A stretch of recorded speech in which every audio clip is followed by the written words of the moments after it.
In this video, you'll learn how to make a voiceover laugh using ElevenLabs. This guide will take you through each step to ensure you can create engaging audio content with laughter integrated seamlessly. Start by opening your web browser and navigating to ElevenLabs.io.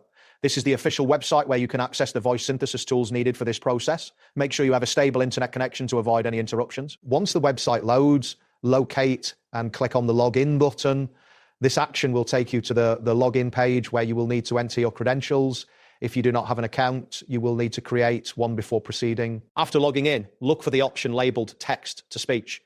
Clicking this will direct you to the speech synthesis interface where you can input the text you want to convert into speech, including the laughter effect. Next, find the model option on the screen. Selecting this will allow you to choose the specific voice model you want to use for your voiceover.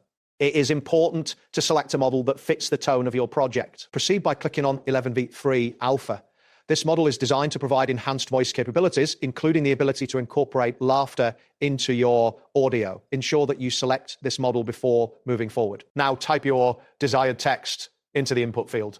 To make the voiceover laugh, you need to include the phrase before your actual text. This notation instructs the system to insert a laughing sound effect at the beginning of your speech. Once you have entered your text with the laughter notation, look for the Generate Speech button. Clicking this will initiate the synthesis process. Depending on the complexity of your input and your internet speed, this may take a moment. After processing, you should hear the generated speech, including the laugh as intended.